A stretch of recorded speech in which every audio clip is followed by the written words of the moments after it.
acuerdo. Debo decir que nuestro charlista llegó más que puntual, con anticipación, pero bueno, recorrió el espacio y llegó también. Bueno, Rocco Carbone, creo que si están acá todos lo conocen. Yo voy a hacer una breve reseña de su currículum. Estudió en la Universidad del Estudio de la Calabria, porque es calabrés, nacionalizado argentino. Estudiaste con argentinos exiliados de la dictadura, tengo el título acá. Se doctoró en filosofía en la Universidad de Zurich, ahí cambiaste de frontera, y en Argentina trabajaste con David Viñas, pero eso era su nene. Más joven. Porque David Viñas era en la UBAS, profesor y investigador de CONICET, y bueno, ya sabemos, se ocupa del tema de las mafias, filosofía de la cultura, diversidades y procesos políticos y culturales de América Latina. Es una pequeña presentación, la lista de publicaciones, libros y demás publicaciones, no solo sobre los temas de mafia, sino sobre diversos temas, es muy larga, nos ocuparía 10 minutos, no quiero. Así que dejo todo. Y ahora sí. Bueno, buenas noches. Buenas noches. Gracias por estar, gracias por venir. Gracias también por la invitación. Sepan disculpar un poquito, porque yo quería llegar antes de las 7, que es el horario para empezar la conversación, porque estamos en el Olimpo. Yo la verdad lo quería ver un poco, quería dar por lo menos una vuelta, con Juan Carlos dimos una vuelta y aprovecho para agradecerle. La verdad que no es fácil estar acá. Y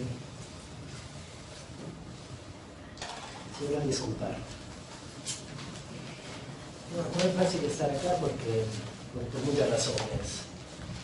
Yo estudié en Calabria, nací en Calabria, estudié con argentinos exiliados. Una fue desaparecida, una montonera, una profesora que había venido en Montoneros. El compañero de ella había venido en Paso Presente en Córdoba. Y la experiencia de la dictadura, la experiencia de los campos de concentración estaba muy presente en esas personas, en nuestras conversaciones. Yo era un militante estudiantil del Partido Comunista. El Partido Comunista había dado una mano a los compañeros y compañeras que se exiliaban de Chile, de la Argentina. Cuando estábamos en Italia, con esa pareja de compañeros, de ex profesores, habíamos visto Garage Olimpo. Y la RAI estaba bloqueada. Estaba RAI 1, que era de la democracia cristiana, RAI 2, que era del Partido Socialista, y RAI 3, que era del Partido Comunista. Y RAI 3 había mostrado Garage Olimpo, y la habíamos visto, era el miércoles. Y fue difícil ver esa película, fue conmovedora. Y por eso es una película difícil porque muestra la tortura. Y es una imagen grave, es una imagen dramática. No es una imagen sencilla. Y al día siguiente lo vimos con los compañeros y las compañeras del movimiento estudiantil y con esos compañeros y nuestros profesores y hablando de la película. Yo siempre quise venir al Olimpo, pero nunca vine. Siempre quise ir a la EXMA, a la ex-ESMA, y fui 2 veces. Y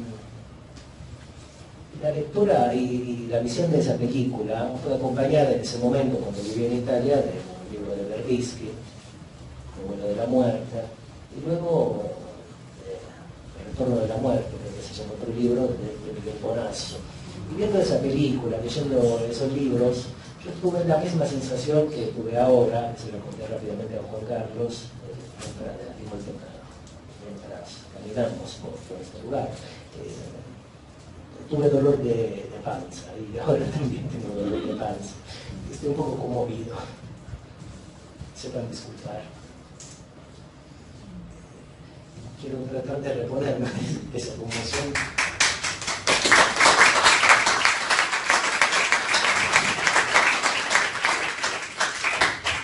Pero no es sencillo.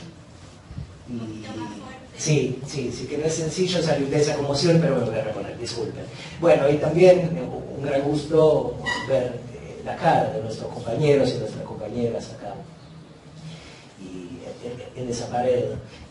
Una de las grandes cosas que a mí me interesa de este querido país es su campo nacional y popular y las formas memoriales del campo nacional y popular. Estar acá es decir, de alguna manera, 30.000 compañeros desaparecidos presentes ahora y siempre. Y les agradezco que hayan venido acá y les agradezco que me hayan dado la oportunidad de entrar a este predio. Y como Juan Carlos dijo una frase preciosa: este era un lugar de desaparición, de muerte. Bueno, hoy lo convertimos en un lugar de vida. Y conversar, efectivamente, es establecer entre nosotros y nosotras un lazo social que permite recordar la vida, honrar la vida y efectivamente establecer un vínculo vital entre nosotros y nosotras. Así que muchas gracias. Y Rita dijo una palabra preciosa, un charlista. Me gusta esa palabra, porque efectivamente es un charlista o un militante charlista, y esa era una palabra que decía otro militante, otro gran intelectual del campo nacional y popular, que de hecho lo recordábamos con Juan Carlos cuando paseamos afuera. Dijo, bueno, tenemos un amigo en común, Guillermo Biertzba, un economista militante, y dijo, Juan Carlos nos ayudó mucho, y nos ayudó mucho también otro militante, amigo, Horacio González. Los amigos que efectivamente forman parte de esa generación, ahora ya no están entre nosotros, pero está bien recordarlos. Y Horacio, efectivamente, se definía a sí mismo charlista. Bueno, entonces mi idea es que hablar un poco de una cuestión que forma parte de la vida política, la vida social, la vida económica, la vida cultural argentina, que es el poder mafioso, y luego, a partir de algunas pequeñas notas, que podemos conversar.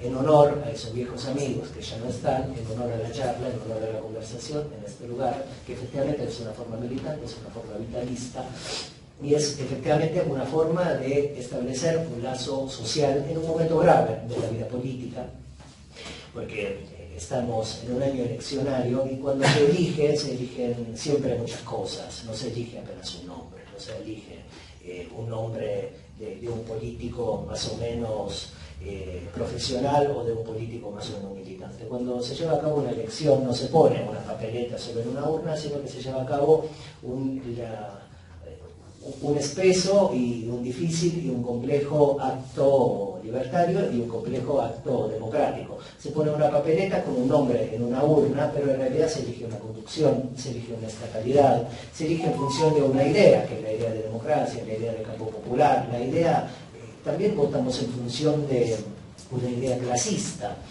Esa idea forma parte del amplio y complejo y espeso campo nacional y popular. Y este año no es una elección cualquiera, se ha constituido un nuevo frente, y me parece que ese frente tiene que ser mirado con mucho cuidado, no exento de crítica, no exento de duda, pero hay que decir que ese nuevo frente es un frente y una fuerza de detención de fuerzas antidemocráticas, de fuerzas de derecha, de esa derecha que no necesita ningún aditamento, ningún adjetivo para ser nombrada, por eso la llamo de la derecha. Es un frente que nos va a permitir de ganar las elecciones, de tener el horror y de tener también fuerzas mafiosas. Entonces me parece que por más dificultoso que sea ese frente conservador, lo defino así, a falta de palabra mejor, al mismo tiempo debe ser mirado por nosotros y nosotras con mucho cuidado, mucha crítica, mucha duda, y al mismo tiempo me parece que debe ser acompañado, porque es siempre moralmente necesario y civilmente necesario detener el horror. Y puesto que estamos en un campo de vida, pero ex campo de desaparición, me parece que esa palabra también debe ser nombrada, horror. Y la mafia, o las mafias, tienen que ver con forma del horror. Ahora, miren, compañeros y compañeras, me gustaría introducir 3 o 4 ideas. La primera es la idea de la mafia como sistema de poder. O sea, cuando hablamos de mafia hablamos de un sistema de poder oscuro que tuvo que ver con el horror. Luego voy a decir un par de palabras al respecto. La segunda idea que me gustaría introducir es la mafia como forma de estatalidad, porque las organizaciones mafiosas constituyen formas complementarias de la estatalidad legal que conocemos. Me gustaría también hablar de una categoría leninista, que también circuló mucho por las reflexiones peronistas, la idea del doble poder. Estoy leyendo un texto de Horacio González, precioso, de los años 80, publicado en la revista Unidos, donde Horacio lee los carteos entre John William Cook, un marxista metido peronista, y el general Perón. Y está la idea esta de doble poder. Es una idea revolucionaria de cuño leninista. Y luego, para terminar, me gustaría que conversemos un poco sobre una consigna que empezó a circular entre nosotros y nosotras a fin del año pasado y me parece que circuló entre nosotros y nosotras hasta el 25 de mayo, la última concentración que tuvimos en la plaza, y que me parece que es una consigna sobre la cual hay que seguir insistiendo. Argentina y democracia sin mafias. Porque estamos a 40 años de la vuelta a la institucionalidad democrática y no sabemos todavía si ese número, si ese guarismo, si ese 40 años es un número que indica la idea de un velorio o la idea de un cumpleaños. Me parece que las fuerzas criminales, las fuerzas de derecha, las fuerzas mafiosas, efectivamente quieren hacer de los 40 años de la vuelta a la institucionalidad democrática un velorio. Y me parece que nosotros y nosotras tenemos que afirmar la idea del cumpleaños para sostener efectivamente la democracia, que no será la mejor forma de vida en común, pero al mismo tiempo es una idea que debe ser sostenida en la Argentina, en América Latina y en el mundo. Ahora, la mafia como sistema de poder. Digo esto, sistema y poder, y me parece que ambas palabras deben ser ahí explicadas un poquito. La palabra de sistema y la propia palabra de poder, porque la mafia es eso, un complejo sistema de poder. Ahora, cuando decimos sistema, esa palabra nos indica un set, nos indica un conjunto de reglas, un conjunto de principios, un conjunto de nudos, y esos principios, esos nudos, esas reglas están entrelazadas de manera racional. Ese es más o menos un sistema, una regla. Y el poder, en cambio, es una fuerza. El poder se mide siempre por los efectos que determina. Lo podemos mensurar por los efectos que determina en la vida de los individuos, en la vida de los colectivos. Ahora, ¿cómo podemos entender el poder? Como una probabilidad. ¿Y la probabilidad de qué? La probabilidad de que un sujeto, sea un individuo o sea un grupo, efectivamente, un sujeto que está ubicado en una relación social, logra imponer su voluntad ante todo tipo de resistencia. Eso los militantes y las militantes lo sabemos muy bien. Cuando, por ejemplo, tenemos un poder enfrente que quiere imponer su voluntad y nosotros nos resistimos, si es un poder más grande que nosotros y nosotras, logra imponer su voluntad. Bueno, el poder efectivamente es una fuerza, es una relación social. Y es efectivamente una fuerza que se mide siempre con otra fuerza menor, igual o superior. Ahora, cuando decimos que la mafia es un sistema de poder, ¿a qué me refiero? Que la mafia efectivamente es un poder que logra interactuar, logra actuar en varios territorios, sean dos ciudades, sean dos países, sean varios continentes, y esos territorios están más o menos lejos entre ellos, y el poder que explicita las organizaciones mafiosas es un poder racional, no es un poder irracional, es un poder horroroso, un poder criminal, un poder problemático, por lo que concierne a la gran mayoría populares, pero es un poder que se explicita racionalmente. Y en cada uno de los territorios donde opera ese poder mafioso, lo hace con la voluntad de someter a otros y a otras. Bueno, esos otros y otras somos la gran mayoría nacionales y populares, que encarnamos una idea popular, una idea plebeya de la vida, una idea plebeya popular de la política, una idea plebeya y popular de la existencia. O sea, el antagonismo de la mafia no es ni el Estado ni la democracia, sino nosotros y nosotras, y además nuestros representantes o nuestras representantas. ¿Cómo se desarrolla el poder mafioso? Esa es otra pregunta interesante que me parece que hay que hacer. Y se desarrolla en la línea de intersección, en una línea finísima de intersección entre lo legal y lo ilegal, entre lo lícito y lo ilícito. Es un poder perverso, un poder ambiguo, que es por la mitad es legal y por la mitad es ilegal. Es una locura eso, pero al mismo tiempo es así. Mira, si por ejemplo uno de los grandes negocios de las organizaciones mafiosas o del poder mafioso es el narcotráfico. no es el único. Es uno de los negocios ilegales.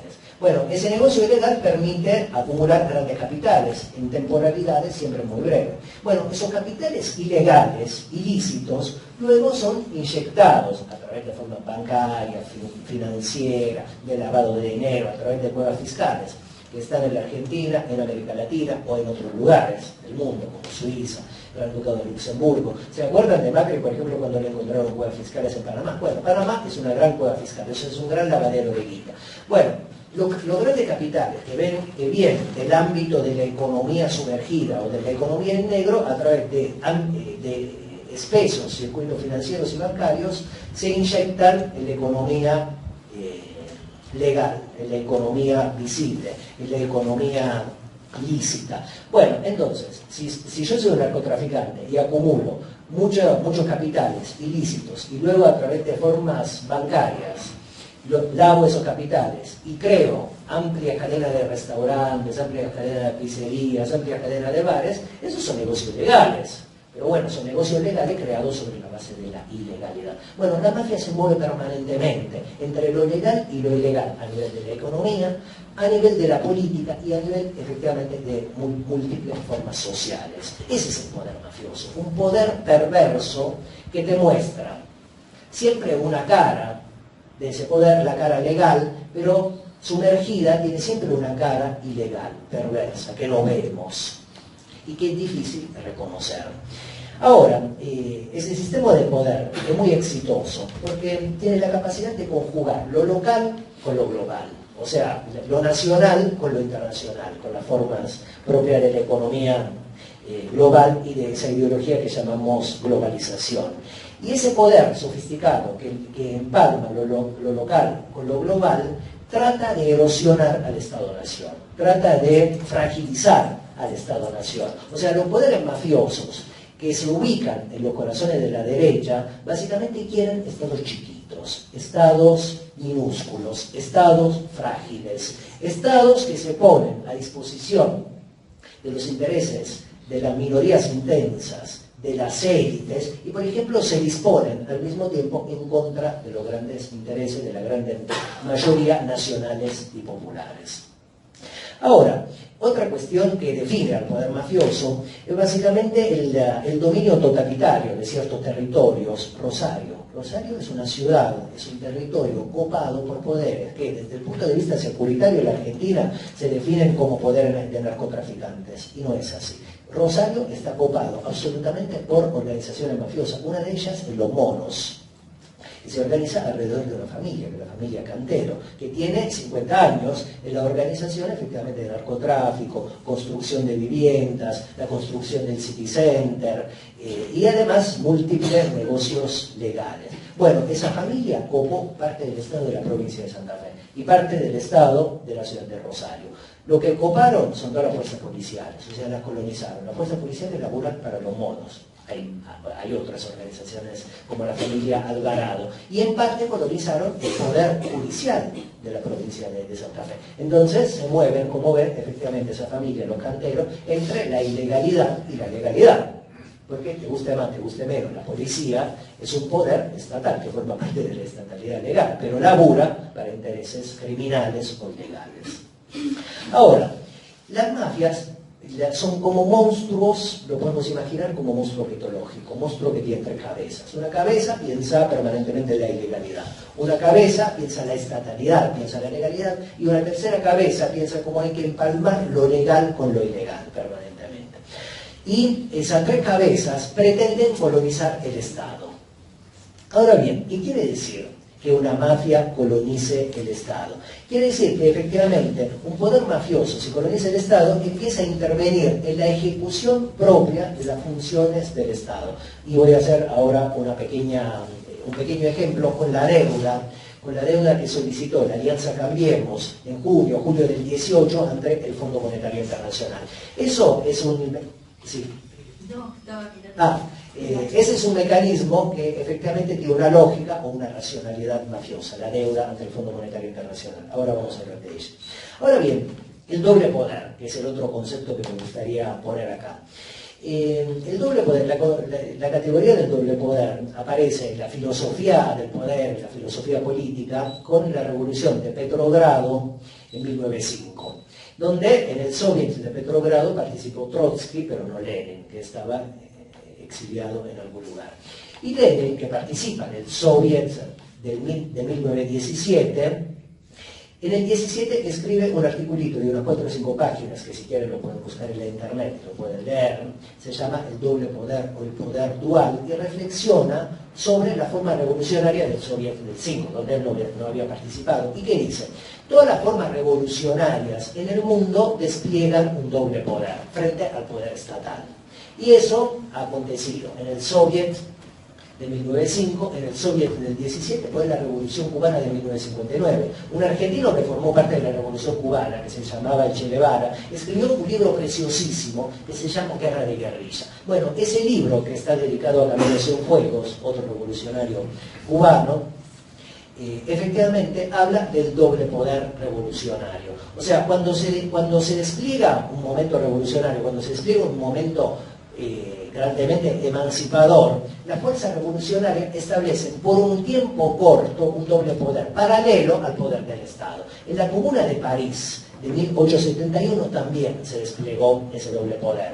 Y ese doble poder se organiza bajo la forma de ejército, se organiza bajo la forma de escuela, se organiza bajo la forma de un ejecutivo, de un legislativo, de un poder judicial, de un congreso, en fin, se paraleliza por un tiempo corto el Estado hasta cuando las fuerzas revolucionarias logran copar el viejo aparato estatal y transformarlo en un sentido emancipador.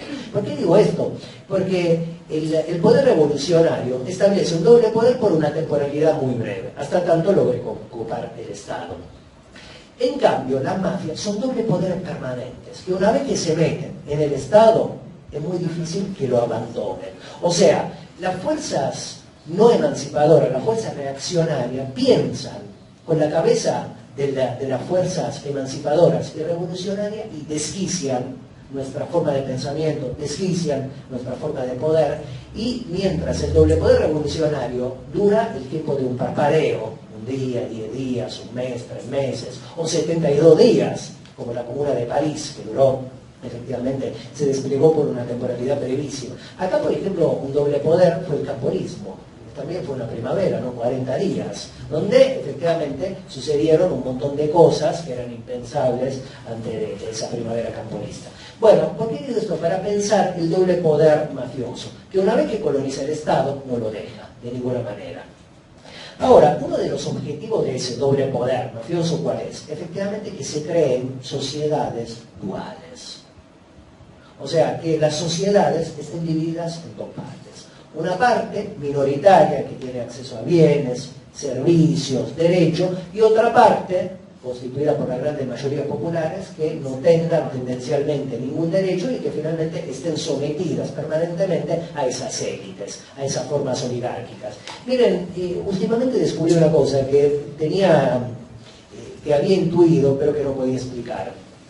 Una de las grandes clases que constituyó este país históricamente es la oligarquía vacuna y terrateniente, que es una clase subsidiaria del colonialismo español, ustedes lo saben muy bien. Ahora bien, las mafias italianas del sur de Italia, que se crearon en la zona de Sicilia, de Calabria, de Campania y de Puglia, también son subsectores sociales dependientes del mismo poder colonial, porque todo el territorio que va de Nápoles a Palermo, de Nápoles a Sicilia, hasta 1871 fue dominado por una corona española, que era la misma corona que descubrió y colonizó lo que hoy en día llamamos América Latina. Por eso la oligarquía argentina y las subclases mafiosas del sur de Italia llegaron a la Argentina, al sur de América, al cono sur, a través de las grandes movilizaciones, de las grandes emigraciones de Italia o de Europa a América, efectivamente tenían en mente una misma situación clasista y además se organizaban alrededor de la misma herramienta, que es la violencia privada. Ahora bien, quiero poner otra cosa que tiene que ver un poco con la introducción del comienzo. Las formas mafiosas en la Argentina las podemos encontrar indudablemente en la Alianza Cambiemos, pero si historizamos un poco la historia política argentina, podemos encontrar que la dictadura del 76-83 funcionó sobre la base de esa misma racionalidad o de una misma lógica mafiosa. Miren, hay un texto precioso que lo pueden descargar de la página del CELS, que se llama La doctrina del paralelismo global, que escribió un tipo que ustedes seguramente conocen, Emilio Mignone, padre de desaparecidos y desaparecidas, ex rector de la Universidad Nacional de Luján, una de las universidades que cerró la dictadura. Él era rector y, por ejemplo, le intervinieron en esa universidad. Y cuando fueron los milicos, parece que fueron a la rectoría tumbando puertas, y los milicos le preguntaron a Mignone, ¿dónde están los fierros, rector? Y parece que Mignone dijo, bueno, vengan, que nos acompañen, les muestro dónde están los fierros, y lo llevó a la biblioteca.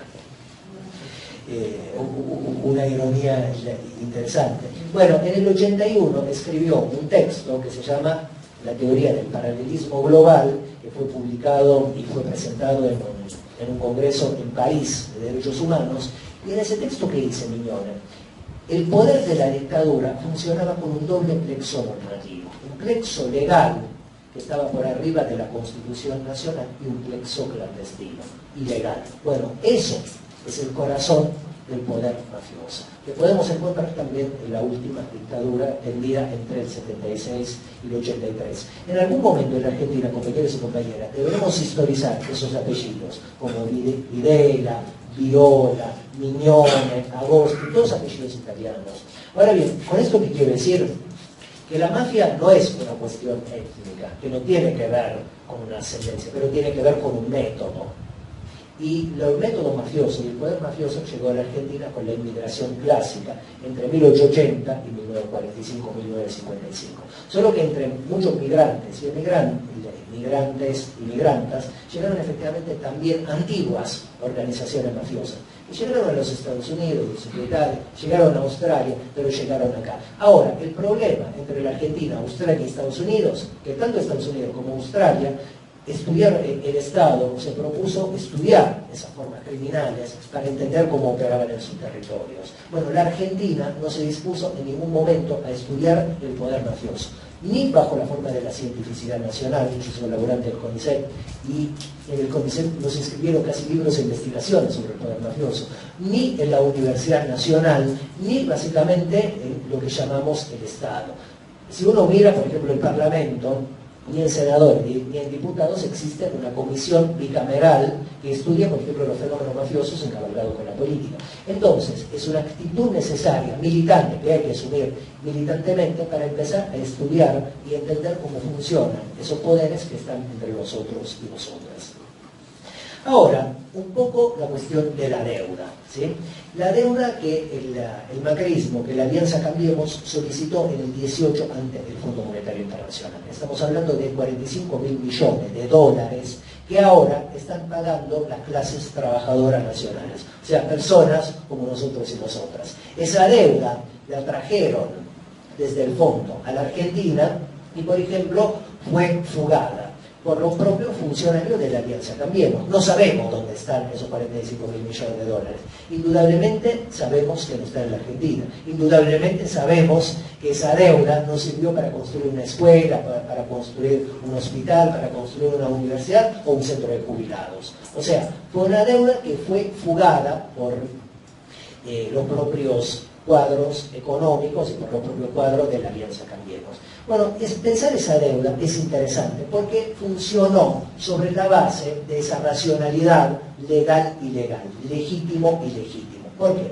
Porque fue solicitada por funcionarios de la Alianza Cambiemos, o sea, por sujetos que habían sido legitimados a través de una elección democrática del 15, pero esos funcionarios operaron ilegalmente. Y ahora voy a decir por qué y cómo operaron ilegalmente. ¿Quiénes son esos funcionarios o quiénes fueron?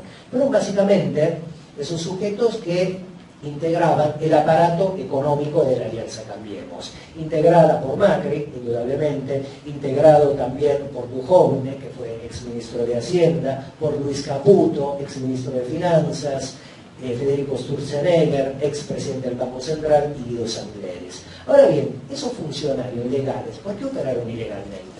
Porque para empezar, compañeros y compañeras, violaron el artículo 75 de la Constitución nacional. Y muy concretamente dos incisos, el 4 y el 7.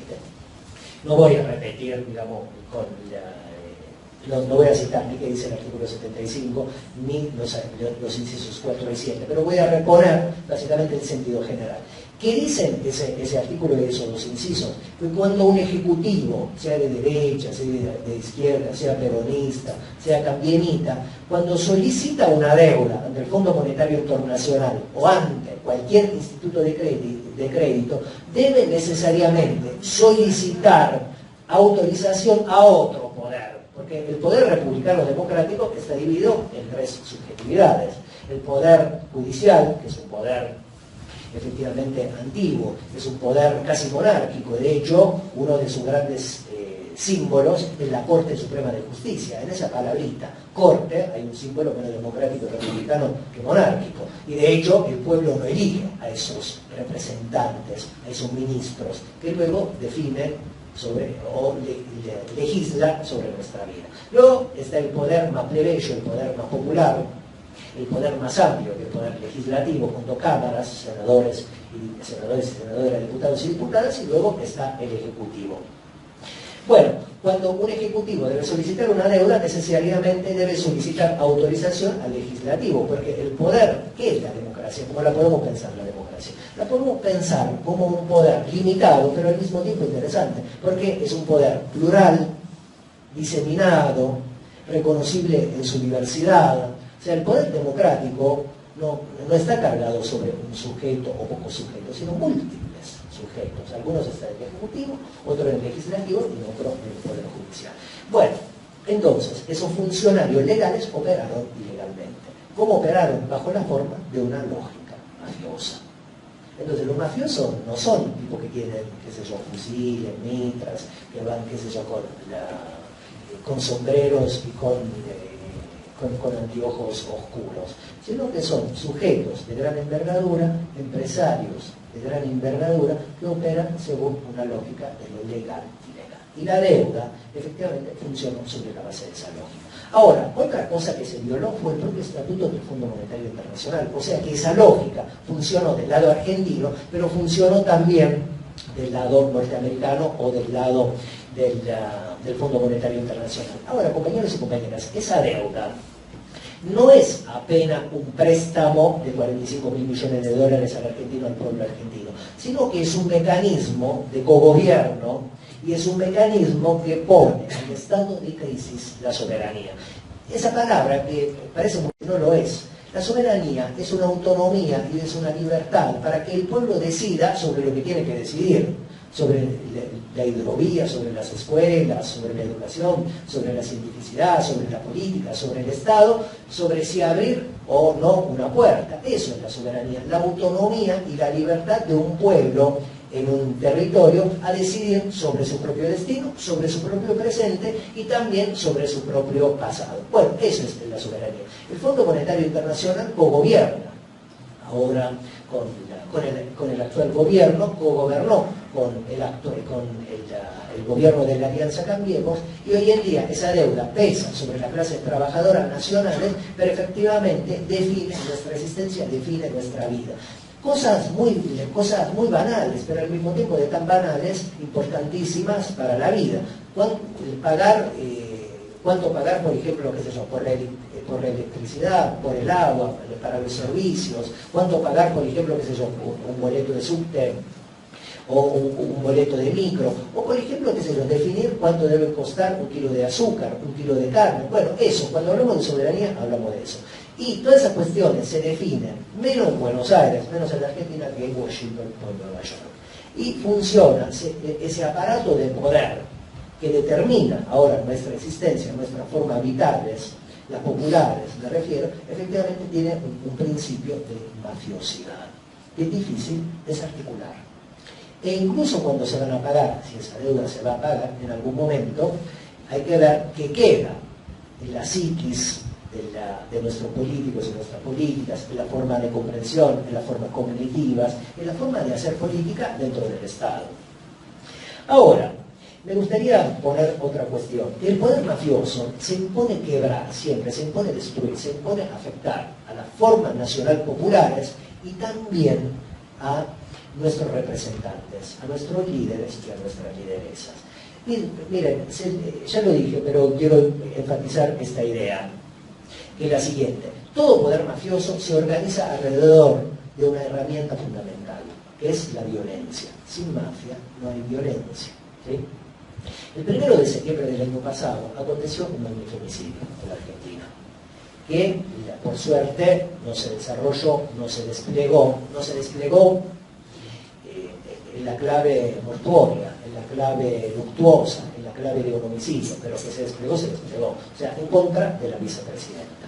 1 de septiembre del año pasado. O sea, ahí vimos un elemento de violencia. La violencia, compañeros y compañeras, es una estructura psicológica, y es una estructura cognitiva, y es una estructura de la vida práctica material muy compleja. Cuando hablamos de violencia, la violencia quiere decir que tiene muchas funciones. La violencia tiende a separar, a aleccionar, a formular miedo, a perseguir, a ejemplificar. Y la violencia podemos entenderla como un Janus bifronte, la podemos entender como una moneda que tiene dos caras. Tiene una parte material, ¿sí?, que se explicita sobre el cuerpo de otro, y tiene una parte simbólico-comunicativa. Bueno, bajo la forma de la parte simbólica comunicativa, la violencia tiene una estilística, y siempre la violencia envía un mensaje. Bueno, desde un punto de vista mafioso, el magnifemicidio del 1 de septiembre del año pasado, podemos entender que tenía contenido en su corazoncito un mensaje. O sea, que había fuerzas mafiosas que efectivamente, con la tentativa de magnifemicidio, querían enviar un mensaje al Estado, al gobierno y al campo nacional y popular. Y me parece que, si no me engaño, ese mensaje dirigido por fuerzas que contenían poderes mafiosos al Estado, a la militancia y al gobierno, le decían o no decían que efectivamente en la Argentina hay poderes oscuros que no toleran fuerzas democráticas, que no toleran la diversidad en la clave de la democracia, que no toleran la propia democracia y que no toleran otra sensibilidad política llamada kirchnerismo, para decirlo rápidamente, y que se ubica o que se pretende ubicar siempre por afuera del bloque dominante de poder, y que pensó en clave emancipatoria la política nacional y popular, incluso por fuera del peronismo clásico o del peronismo conservador. Y finalmente, para terminar esta pequeña exposición y conversar, como le decía, una pequeña reflexión sobre esa consigna que me parece que tenemos que sostener, retomar y ampliar, que es la consigna de Argentina y democracia sin mafia. Bueno, esa consigna, ¿por qué es importante o por qué es significativa? Porque nos demuestra o nos indica la indefensión, la fragilidad del campo que tiene el campo estatal y el campo nacional y popular ante ese poder mafioso, que está ubicado en el Estado Nacional. Porque podemos decir, el macrismo perdió las elecciones en el 19, pero perdió el poder. Y me parece que no, porque por ejemplo, si uno mira la Corte Suprema de Justicia o una parte conspicua del Poder Judicial, por ejemplo, funciona para ellos. O sea, emitieron una deuda de 45 mil millones de dólares, le estamos pagando nosotros y nosotras, los boludos, y por ejemplo ninguno de ellos está preso. Amado Vudú, preso. Milagro Sala, presa. Cristina Kirchner, con no sé cuánto juicio. Debido, preso. En fin, y así se podrían hacer muchos otros ejemplos, ¿cómo? Zanini. Bueno, pues se podrían hacer muchos otros ejemplos. Y si uno mira en el campo antagonista, el campo nacional y popular, no hay ninguna persona ni que esté presa, ni que tenga un juicio abierto, ni que haya un fallo.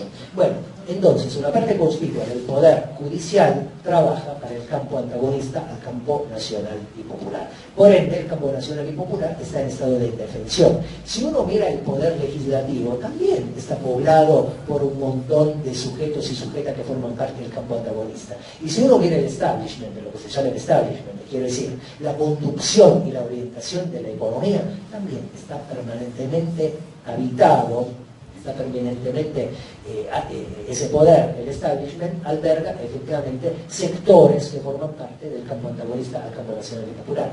Y luego nos dejaron un regalo griego, un presente griego. Bueno, esa palabra ustedes la conocen muy bien.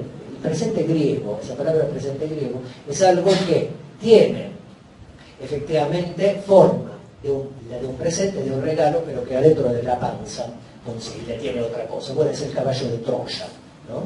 Es el caballo de Troya donde efectivamente adentro contenía a militares o a personas enfierradas, podríamos decir, de espadas, cuchillos, no sé qué tendrían. Efectivamente, una vez que entra dentro de los muros de la ciudad, desenrajan una guerra. Entonces, eso es el presente griego, es efectivamente la deuda que tenemos que estar pagando y que estamos pagando ante el Fondo Monetario Internacional. O sea, quebraron la soberanía, nos intervinieron la economía y además muchos de sus hombres y mujeres están ubicados dentro de los tejidos del Estado y lo hacen crujir con esa idea de lo legal y ilegal. Yo hice apenas un ejemplo de la deuda que funcionaba sobre la base de ese doble plexo normativo, pero se pueden encontrar miles de ejemplos. Por ejemplo, el funcionamiento de los servicios de inteligencia, el funcionamiento de la policía, el funcionamiento de una parte conspicua del Poder Judicial, una parte conspicua del Poder Legislativo, en fin. Y por eso, a 40 años de la vuelta a la institucionalidad democrática, tenemos que ser capaces de pensar sobre la democracia y saber cómo liberarnos de esos poderes que están entre nosotros y nosotras.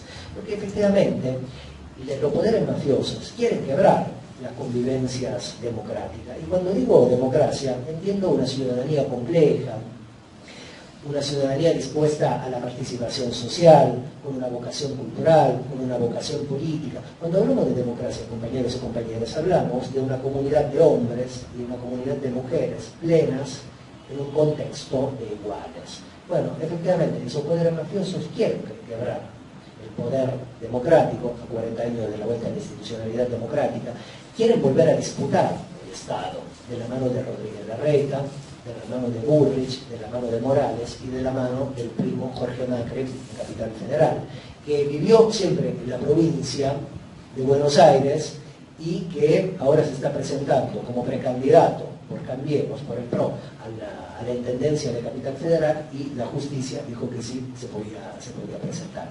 Bueno, el Estado está el Estado nacional, el Estado provincial, el Estado de la ciudad, está en estado de desprotección contra esos poderes, porque no los hemos estudiado, porque no tenemos herramientas dentro del Estado para desarticularlos. Miren, el poder mafioso es un poder criminal.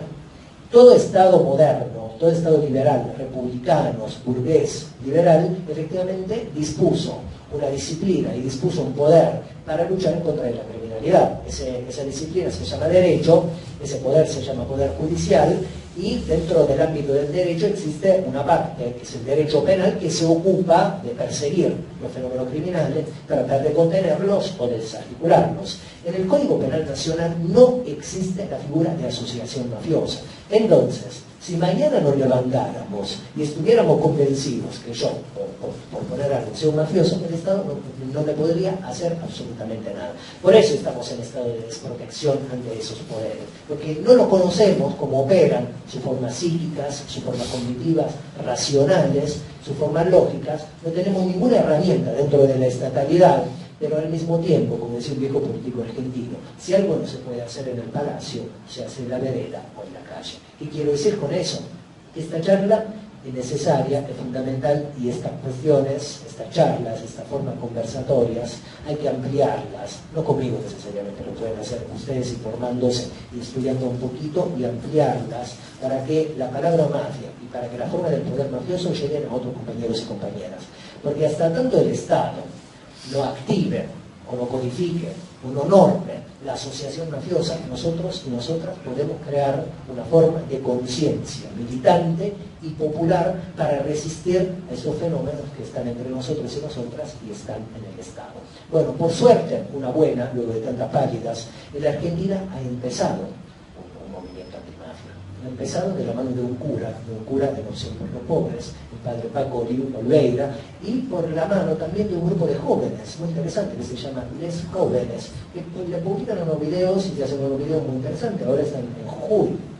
Bueno, se manifestó y emergió con una fuerza muy interesante, con una concentración que duró una semana en la Plaza Lavalle, en la plaza de los tribunales, y efectivamente se manifestó con una misa, con forma de militantes, con forma de convocatoria al campo nacional y popular, y me parece que ese movimiento incipiente, frágil, primario, tiene una afirmación de lo popular en la clave de la antimafia.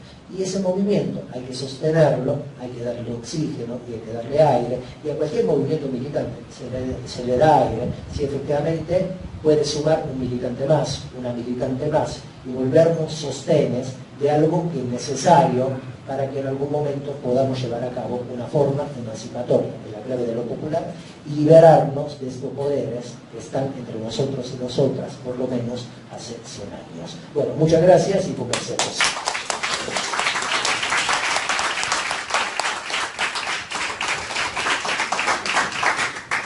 Muchas gracias, Rocco, la verdad que nos haces pensar. ¿Preguntas? Ahí, allá, atrás. Hay una pregunta, respecto a lo que acabas de exponer, lo que a mí me preocupa es la naturalización de esta situación de las mafias que tenemos, que se vienen aceptando cada vez más, la corporación judicial. Y esto de la naturalización del común de la gente, hoy escuchaba a la gente que estaba varada por la calle, que no podía regresar a su casa, decía, bueno, es este país así. ¿No? Esa naturalización y aceptación es lo que a mí me preocupa, porque nos cuesta más a nosotros militar, hacer conocer a la gente que esto no es así, que parte de nosotros la posibilidad de cambiar esto, ¿no? Y no esperar a un candidato, a un dirigente, ¿no es cierto? Porque ahora hay un montón de personas que dicen, bueno, Massa es esto, el otro, bueno, ¿quién vota? O sea, delegan en esa persona un montón de responsabilidades que no es de todo el pueblo, más allá del acto eleccionario, ¿no? De darle el voto y la posibilidad que nos represente. Me parece que esto que decían recién de Padre Parte y demás, es muy importante, está pasando, con suerte, pero digo, la dificultad que tenemos en esto de diseminarlo, de difundirlo, que parte también por esta resignación, aceptación que viene de un cansancio que tiene la gente. Muchas gracias. Es muy importante lo que decís. Tenemos muchos malestares, tenemos muchos dolores. Es verdad, y tenemos razón. Hemos pasado una pandemia que por lo visto ahora ha declinado un poquito, pero esa pandemia es un trauma mayor que nos ha dejado muchos malestares, muchos dolores que todavía deben ser concientizados. Miren, en la historia de la humanidad todavía hablamos de los traumas del 40-45, o sea, de hace casi 100 años, y claro que tenemos que hablar de esos traumas. Porque sobreponer, superar esas heridas no va a ser sencillo. Todavía en la Argentina hablamos del 76-83, y efectivamente esas heridas no han sanado, no hemos superado esos traumas. Muy probablemente los traumas no se resuelvan nunca. Y la pandemia que ha tocado la fibra íntima del mundo, la fibra íntima de la comprensión, nuestra forma psicológica, nuestra junta, todavía no ha sido tratada. Y habrá que volver sobre ellas, sobre esa forma, sobre esos traumas, y sobre la propia de la pandemia, durante mucho tiempo. O sea, el mundo se ha modificado. El mundo en el cual vivimos es un mundo complejo. Toda la historia de la humanidad puede ser pensada como una transición, como una permanente transición de generaciones, de épocas, de migraciones, de éxodos, de desapariciones, de guerras. Pero este es un momento de transición que hay que pensar. Es un momento de transición mundial, global, de una situación hegemónica a una situación poshegemónica. Por una guerra, se está desplegando una guerra que se está desplegando en un territorio específico, pero que afecta a la comprensión mundial. Y estamos pasando de una situación de globalización, que es una ideología que se creó luego de la caída del muro de Berlín y luego de la Unión Soviética, y por ejemplo hay una disputa entre imperios, ¿no? Una disputa entre el viejo imperialismo y potencias emergentes, entre China, Rusia, India y los Estados Unidos. Eso afecta también a la Argentina, para ver dónde queda la Argentina. en ese mundo. El imperialismo yanqui ha puesto, como siempre, los ojos sobre la América Latina y sobre la Argentina. Habrán visto que vino la comandante Richardson, la jefa del ejército, no sé cuánto, del ejército sur, del comando sur. Bueno, ¿y qué dijo? En la Argentina y en América Latina hay litio, hay agua, y efectivamente esos bienes naturales comunes, que ellos llaman bienes, recursos naturales, pero que son bienes naturales comunes, son nuestros, son yanquis, son de Estados Unidos. ¿Por qué digo esto? Porque efectivamente tenemos muchas dificultades y muchos tramos culturales. Yo he mencionado solo algunos de ellos. Cada uno podrá agregar unos cuantos más. Y efectivamente se necesita un gobierno que, aunque sea conservador, pueda ponerse del lado de los valores populares. Que se necesita un candidato que se ponga de parte, que pueda acompañar los distintos valores populares. Tenemos a nuestros compañeros, a muchos compañeros y compañeras. Eso afecta a nuestra vida y deben ser procesados en esas cuestiones. ¿Por qué digo esto? Porque efectivamente estamos en un momento de elecciones y es un momento difícil de la vida política argentina, porque me parece a mí que estamos detenidos, estamos capturados por los nombres propios. Decir Massa sí, decir Massa no, decir Grabois sí, decir Grabois no. A ver, la política, compañeros y compañeras, son estructuras muy complejas que no se pueden achatar con el uso del nombre propio. Todo nombre propio se pone en estructuras muy complejas de pensamiento. Cuando uno, por ejemplo, lleva a cabo una elección, elige, por ejemplo, una conducción. Elige, por ejemplo, una conducción. La conducción es una figura muy compleja. La conducción es una inteligencia general, es una forma lingüística, es una forma cultural, es una forma de la historicidad, es un mecanismo de transferencia de fuerzas hacia el Estado y hacia la sociedad. Bueno, ¿qué quiero decir con eso? Que, por ejemplo, deberíamos pensar la vida política por fuera de los nombres propios, historizar todos los nombres que usamos, pero ponerlos en las fuerzas de la historia, en las fuerzas políticas. Y me animo a contarles una opinión, pero tómenla como opinión. Para mí hay que votar a Massa. Hay que votar a Massa, no porque Massa no guste o nos entusiasme demasiado, sino como efecto de detención ante el horror y ante esas fuerzas criminales que están en el campo antagonista y que quieren volver. Y la promesa de esas fuerzas es lo que están haciendo en Jujuy. Pero no es la promesa de lo que quieren hacer, es la promesa de lo que ya están haciendo. Porque de manera un poco estúpida, un poco boluda, decimos, no, nos prometen que quieren hacer con la Argentina en algún momento futuro lo que se está haciendo en Jujuy. Bueno, esos poderes ya se han desplegado entre nosotros y nosotras. Y recuerden, por favor, eso, que el antagonista, o los sujetos antagonistas de esas fuerzas políticas, sociales, económicas, mafiosas, no es ni el Estado ni la democracia, sino que somos nosotros y nosotras. Y luego otra cosa que hay que tener en mente, por la lucha o por las luchas que queremos enfrentar, que las mafias son aparatos del capitalismo. El capitalismo es insaciable. Y, por ejemplo, el capitalismo procede sobre la vida de las personas, se apropia de fuerzas humanas, de fuerzas vitales, y se apropia también luego de recursos naturales.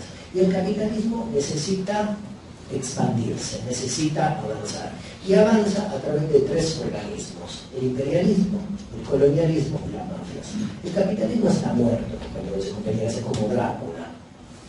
O sea, parece vivo, básicamente porque chupa sangre, porque chupa recursos naturales, nuestra sangre y nuestros recursos naturales. Pero no está muerto, es una masa amorfa. Parece vivo porque chupa sangre.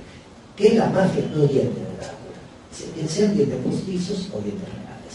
Y quiero decir que bajo las formas capitalistas, los poderes mafiosos pueden prosperar. Pero el Estado capitalista, si se lo propone, puede de alguna manera construir algún paravalancha y que de contención frente a esos poderes. Y hasta tanto el Estado no haga algo, nosotros podemos articular y sofisticar nuestro grado de conciencia ante esos poderes. Disculpame, ¿vos tenés la convicción de que Massa no pertenece a esos poderes mafiosos? Puede ser, ni tengo la convicción ni no la tengo. Debería disponerme a estudiar, es muy probable, pero no lo sé. Entonces, ante la duda, mejor no emitir opinión, pero podría ser en última instancia. Ahora bien, el tema de Massa no es una subjetividad o una individualidad. Está contorneado por otros actores sociales. Y está contorneado por una identidad que a nosotros nos entusiasmó. No los argentinos y las argentinas. El kirchnerismo estuvo metido en un tejido continental, lo que llamamos la patria grande, que ha interpelado la forma más sensible, nacionales y populares del mundo occidental. En la Argentina, yo vivo en la Argentina desde hace 20 años, y por ejemplo en ciertos lugares de la Argentina se piensa en Francia, en los Estados Unidos, en Suecia, en Noruega y en otros países supuestamente mejores que la Argentina. Yo tengo mis dudas que haya países con la misma dignidad que la Argentina. Pero más allá de eso, efectivamente, el kirchnerismo participó de un organismo continental mayor que llamamos la patria grande, efectivamente.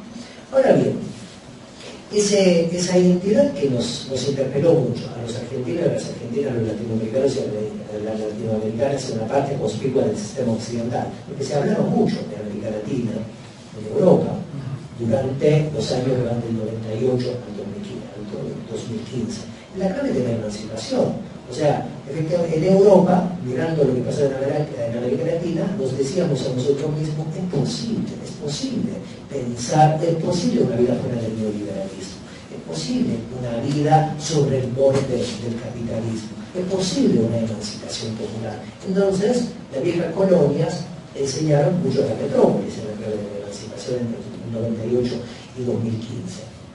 Ahora, esa identidad muy compleja es una identidad que, por ejemplo, tuvo una conversión. Y lo digo a propósito con esa palabra que tiene características religiosas, la conversión. Si miramos al kirchnerismo desde los años 90, desde el menemato, desde los años neoliberales o desde la implosión de 2001, vemos efectivamente una conversión hacia la emancipación. O sea, el peronismo reaccionario, el peronismo neoliberal a una forma de la emancipación. Ahora, esa misma identidad está llevando a cabo una inversión de esa conversión. O sea, se está convirtiendo hacia un espacio conservador, que es el espacio que de alguna manera representa ese apellido Massa. Ahora bien, se lo voy a decir con una metáfora. Cuando vos estás en un mar embravecido y estás arriba de un botecito y ese bote, qué sé yo, naufraga, vos no vas a pensar dónde está el puerto más cercano. A ver, ¿dónde está el puerto más cercano? Miro la primera isla, o miro el primer islote, y quiero ir a ese islote. Muy probablemente, y en ese islote, muy probablemente no voy a encontrar ni agua caliente, ni agua dulce, voy a encontrar caníbales, alimañas. Pero bueno, compra tiempo. Y en un momento de transición, cuando por ejemplo cuando el mundo transita de una escena a otra, nosotros, nuestras cabezas están transitando de una escena a otra, y transitar vertiginosamente de un momento a otro implica, por ejemplo, incertidumbres vitales. Frente a la incertidumbre, me parece que Cristina ha tomado no una idea buena o mala, pero una idea comprensible: comprar tiempo, tomar tiempo. Y además, no olviden que la provincia de Buenos Aires, en el corazón de la emancipación popular, uno de los corazones de la emancipación popular, hay un símbolo que, por ejemplo, puede activar un nuevo ciclo de emancipación. Se llama Isidoro. Ahora, entonces, para volver a tu pregunta, ¿tiene o no esos poderes adentro? Es muy probable. Es muy probable. Pero bueno, habrá que meterse a estudiar. Pero de antemano no podemos decir ni sí ni no.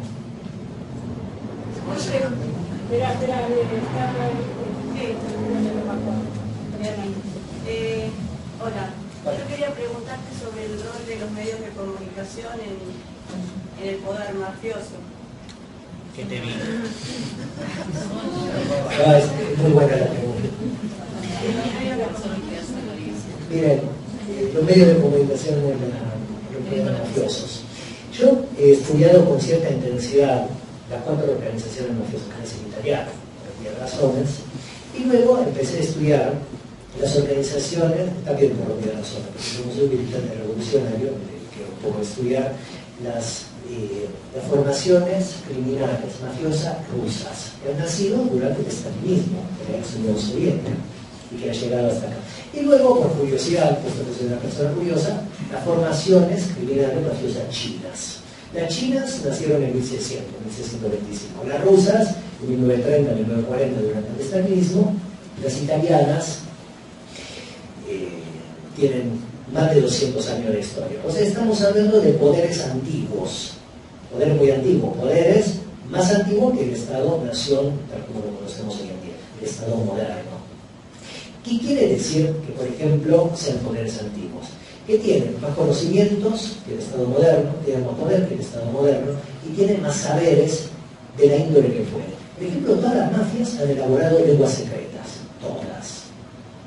O sea, todos los poderes mafiosos y todos los secretos mafiosos no hablan nuestras lenguas, hablan también nuestra lengua, pero tienen elementos comunicacionales entre ellos que son lenguas secretas, formas mitológicas. Todos los pueblos necesitan de mitologías para sostenerse. Bueno, el terrorismo es una gran mitología. El terrorismo es un ritual, una mitología. Hay cantos, hay rituales, hay ceremonias. Lo vemos desplegado en la Plaza de Mayo, con sus grandes expresividades barrocas. En fin, la palabra perona es una propia mitología. La mitología es antigua, todavía hay mitologías griegas, ¿no? Que seguimos estudiando. Bueno, acá estamos, el ex nombre de este centro clandestino, el Olimpo. O sea, esa es una fibra íntima que conecta a la Argentina con la antigua Grecia, con los dioses. Los dioses son poderes que efectivamente determinan la vida de los hombres y las mujeres. Poderes más amplios, más poderosos, más fuertes que los hombres y las mujeres cuando estamos desorganizados o desorganizadas. ¿Por qué digo esto? Porque efectivamente las mafias tienen lenguas secretas, mitología, forma de poder, organización más antigua que la del Estado-Nación, que nos congrega, nos orienta a nosotros y a nosotras. Y en este sentido entienden, por ejemplo, muy bien las cosas arcaicas y las cosas ultramodernas. Y por ejemplo, una de las cosas que les interesa mucho son los medios de comunicación masivos. El magnifemicidio es una escena muy compleja, porque fue activada por un poder mafioso que nos capturó a nosotros y a nosotras en una película, en una serie de imágenes. Y capturó a la propia vicepresidenta en un bucle de imágenes. No es tan sencillo de explicar esto que digo. Es más complejo, pero si lo quieren lo pueden leer en el último articulito que escribí en el Corte de la Luna. No quiero, digamos, no quiero que vean nada que no les interese, pero quiero decir, si quieren entender, digamos, ese bucle de imágenes donde se encerraron nuestra conciencia, la propia conciencia de la vicepresidenta, pueden leer el último articulito del Corte de la Luna. Pero a que voy, que efectivamente los poderes mafiosos piensan también la forma de la comunicología, las formas de la mediaticidad monopolio, porque son grandes instrumentos que determinan nuestro sentido común, nuestra forma de pensar. Te taladran todos los días. Vos estás en tu casa y miras la televisión, y te taladran, te ponen palabras y forma de pensar. Nosotros y nosotras, que formamos parte del campo nacional y popular, compañeros y compañeras, somos hablados permanentemente por la lengua de ellos. Voy a hacer un pequeño ejemplo. Hay pobreza en Argentina, ¿no? Bueno, la lengua de la derecha, ¿cómo habla de la pobreza? La cuantifica. Hay 30% de pobres, 40% de pobres. Esa es una estupidez sistemática, compañeros y compañeras, que nosotros deberíamos rehuir. No se puede hablar de la pobreza bajo la forma de un número o un guarismo, porque la pobreza es muchas cosas, pero para empezar es un dolor. Y entonces no podemos hablar de la pobreza como habla más Platón, en ese 5N y luego de lo malo. Pero bueno, como claro, nos taladran la cabeza todos los días, al fin y al cabo nos encontramos a nosotros y a nosotras diciendo ahí, claro, de la Argentina hay 40% de pobres y 10% de indigencia. Bueno, esa es la lengua de ellos que nos han metido adentro y a través de esa lengua determina nuestra forma de accionar. Y por ejemplo, eso crea grandes formas confusionales. Una lengua que hay que elaborar. Una lengua no es solamente un sistema de comunicación, es un sistema de entendimiento y de capacidad de moverse en el mundo. Tenemos que resistirnos a esas formas.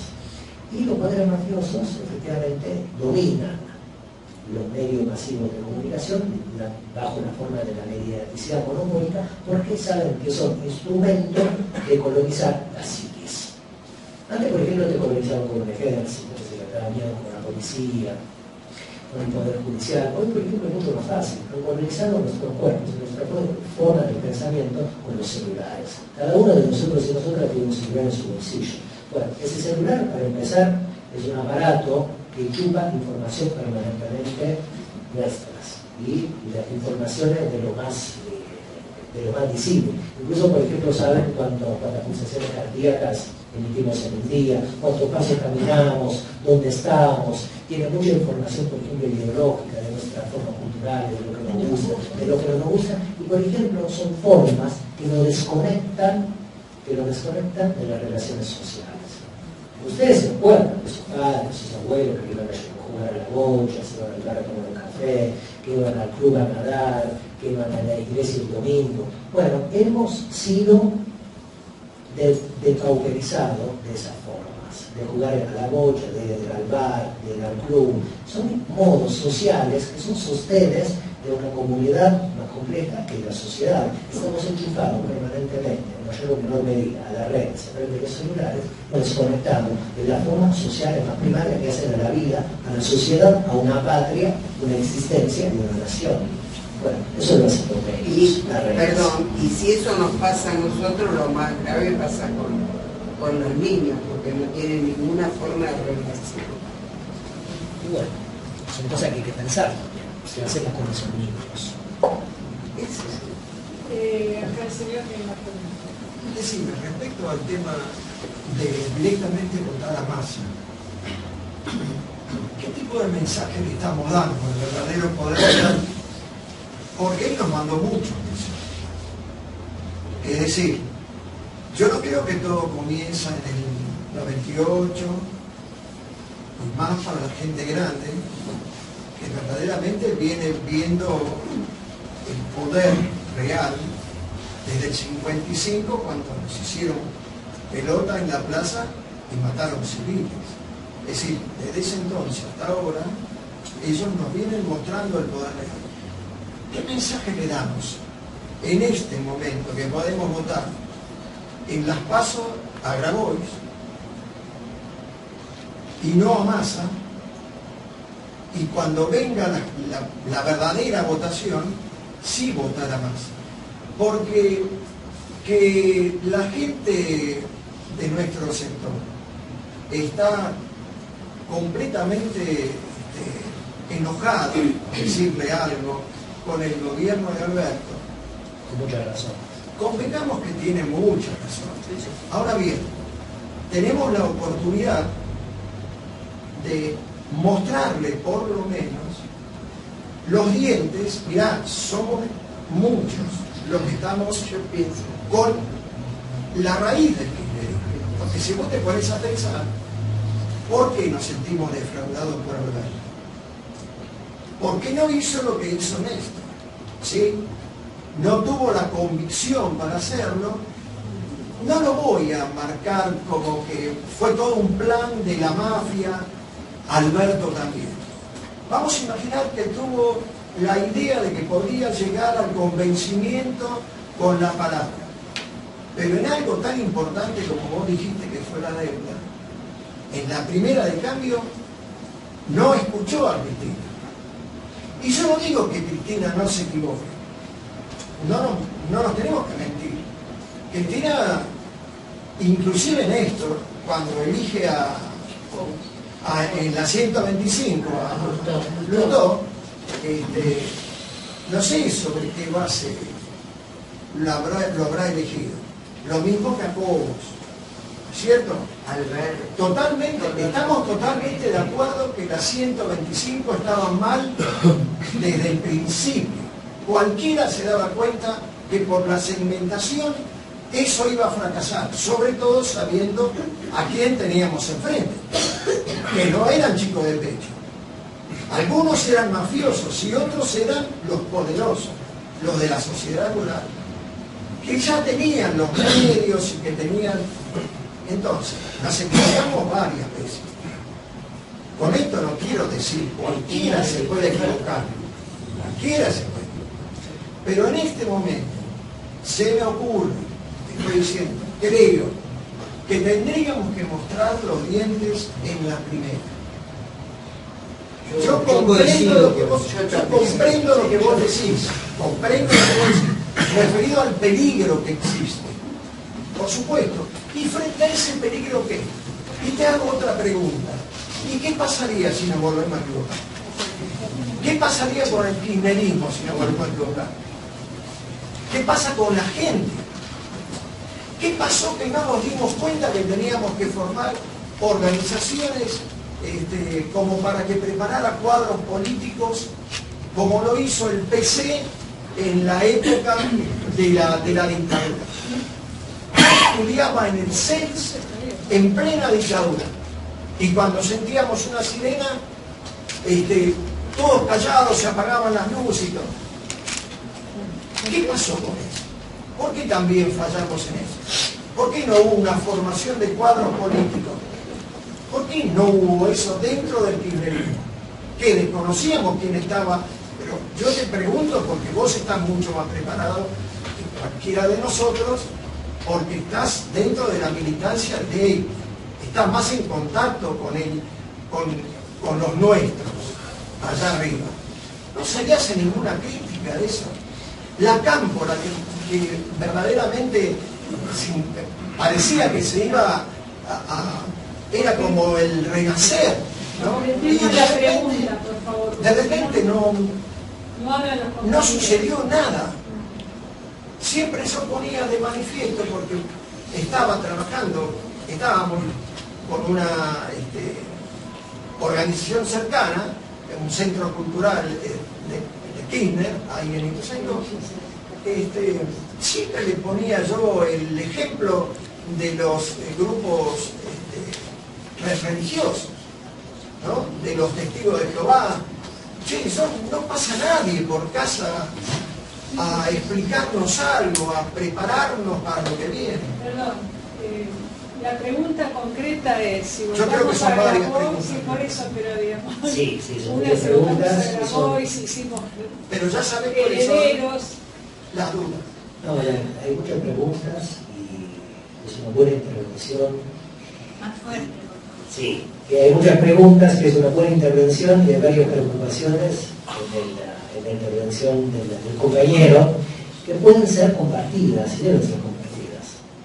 Ahora bien, te digo como hipótesis o como opinión, ¿por qué no acompañaría tu postura? Aún no la entiendo. Si querés votar a Grabois, o si quieren votar a Grabois, o si queremos votar a Grabois, porque tenemos bronca, está muy bien. Y si lo van a votar, yo voy a ser respetuoso de eso, porque no lo hacer. Ahora bien, me parece que es una engaña pichadura votar a Grabois. Porque estaríamos votando a un cuadro del campo nacional y popular.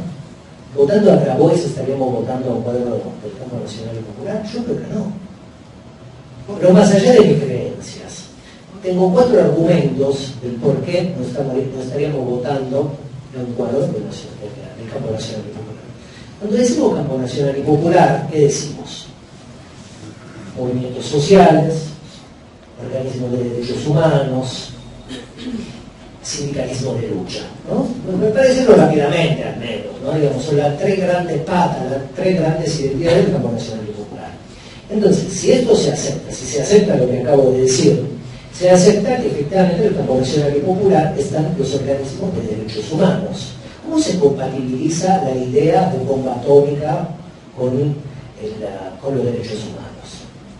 Grabois es un tipo que, por ejemplo, según él, de Argentina debería tener una bomba atómica para defender los recursos naturales. Yo no lo tengo. Bueno, te invito a que lo vayas a buscar. Y si fuera así, ¿qué sería lo grave? Si lo escuché crónica, Es incongruente. hablando de la energía Pero yo te escucho. Dejémoslo responder. No voy a decir cosas buenas ni malas. No voy a decir ni cosas que ustedes tienen que aceptar ni rechazar. Yo sí las invito a que nos escuchemos nomás. Yo no vengo acá con ninguna verdad. O sea, hice un análisis, se lo comparto. Me parece, no está ni bien ni mal, tal vez esté peor. Me parece que, por ejemplo, defender la bomba atómica, la tienen las grandes potencias, que no expresan un humanismo popular. La bomba atómica es la destrucción masiva de la humanidad. Si vos te asumís como militante del campo nacional y popular, querés afirmar, o supongo que queremos afirmar, un humanismo popular, no destruir a otro. Porque, por ejemplo, ¿quiénes quieren destruir a alguien? Son ellos los que quisieron destruir a nosotros. El proyecto de tener la bomba atómica. Perdón. ¿La quería para qué? Dejemos Un proyecto es un hablar proyecto. a Rocco Una y cosa es después. un proyecto, una cosa, otra cosa es otra cosa. Pero eso de la bomba atómica es un elemento, otro elemento. Grabois fue un militante de la legitimidad política de Milei. En parte, estamos en este desorden político porque en la Argentina se libraron fuerzas fascistas. El fascismo no es una categoría política ni europea, ni eurocéntrica, ni del pasado. El fascismo es básicamente una energía latente en la historia de los pueblos que, si la estimulás oportunamente, surge. Por eso en la lengua nacional se habla del enano fascista. ¿Qué quiere decir? Que cada uno de nosotros y nosotras, en mayor o menor medida, tiene un enanito adentro de ellas, que si por ejemplo lo estimulas, salta. Y deja de ser un enano y se vuelve muy grande, ¿no? Bueno, eso es Milei, un fascista. O sea, alguien que desplegó en la vida política un entendimiento de una fuerza fascista. De hecho, se habla de desaparecer al kirchnerismo, de exterminar al kirchnerismo, de tirar una bomba atómica sobre el kirchnerismo. O sea, los vuelos de la muerte son de ellos, no nuestros. Por eso la idea de bomba atómica es problemática. Entonces, alguien que militó la legitimidad política de Milei, como Grabois, es un problema. Porque no entiende. No entiendo eso. ¿Cómo militó la legitimidad? Porque la legitimidad como la militó. Que por ejemplo, cada vez que pudo hablar de Milei, dijo que tenía un buen diagnóstico. Eso es, que es legítima esa fuerza política, que está bien que se manifieste. Cuando un representante del campo nacional y popular, cada vez que hubiera tenido posibilidad de hablar, hubiera tenido que efectivamente iluminar las formas políticas de Milei, no decir, bueno, tiene razón, tiene un buen diagnóstico, está bien que se queme el Banco Central, no. Bueno, y luego me parece que hay otro asunto, que frente al imperialismo de Washington, Grabois activa otro tipo de imperialismo, que no es ni peor ni mejor que el imperialismo de Washington, sino que es otro imperialismo, que el imperialismo del Vaticano, del Vaticano y efectivamente de la Iglesia Católica. Ahora bien, ¿qué quiero decir con eso? Que me parece que es una persona que dice ser del campo nacional y popular, pero que no lo es. Entonces es una engaña pichanga. Y la última engaña pichanga de Grabois, que efectivamente puede activar la lectura del campo antagonista, que los votos que saque, sean 3, 4, 5, 10, son los votos del kirchnerismo dentro del nuevo frente. O sea que el peligro que puede activar Grabois es que efectivamente es un mecanismo, puede activar un mecanismo de reducción de las fuerzas. Desde 2015 hasta ahora, el campo nacional y popular, o las fuerzas emancipatorias del campo nacional y popular, que me refiero al kirchnerismo, no se está ampliando, nos estamos reduciendo. Bueno, y me parece que ahí se puede activar un mecanismo de reducción. Por eso no lo acompañaría. Por eso no lo acompañaría. Y por eso mismo acompañaría a Massa, pero no a Massa, al nuevo frente político que se constituyó. Básicamente como detención de las fuerzas mafiosas o de la fuerza de derecha. Ahora bien, eso implica un riesgo también. Implica un riesgo, porque votar una opción conservadora puede determinar que esa opción se active como tal una vez que se despliegue políticamente. Bueno, sí, claro. Pero como dije antes, cuando el barquito se hunde, no pensás si puedes ir a Nápoles, a Palermo, a Buenos Aires, o a Panamá, o a La Habana. Ves cuál es el islote más cercano, nadás rápido, y te quedas ahí para que te vengan a buscar, para que pase un bote y hagas una humareda y se acerquen, o que te busque tu mamá, porque te perdiste en el mar, o en fin, que pase algo. Bueno, están están esos dramas, están esos traumas, están esos riesgos, pero en la condición en la cual nos encontramos. Ahora, digamos, decir que efectivamente en el campo antagonista hay fuerzas muy problemáticas por lo que considera el campo nacional y popular. Y bueno, es un argumento que digo, pero que tampoco me satisface demasiado. Entonces es un argumento extorsivo. Es un argumento extorsivo. ¿La extorsión qué es? La extorsión básicamente es una acción que alguien lleva a cabo en contra de otro para sacarle 1 peso, 5 pesos, una idea o cualquier cosa. Entonces, ¿por qué digo esto? Porque efectivamente hay que mirar las peligrosidades y las formas horrorosas del campo antagonista, del campo nacional y popular. Pero votar por una opción conservadora puede hacer que efectivamente se institucionalice, se amplíe y haga política en contra de cosas que defendemos. Al mismo tiempo hay que reconocer que dentro de ese frente está el kirchnerismo, estamos nosotros y nosotras, más frágiles, qué sé yo, más relegados, más viejos, más cansados, pero estamos ahí. Y me parece que efectivamente tenemos un símbolo, un mecanismo, un corazoncito, algo que late, me parece que puede reactivar algo. Y como le dije, ese símbolo, ese mecanismo, ese corazoncito, se llama Kicillof. Y puede activar algo. Ahora, la vida de la humanidad, compañeros y compañeras, está hecha de afirmaciones y, por ejemplo, contracciones. Un poco avanzamos y un poco retrocedemos. En este momento estamos en un momento de retracción.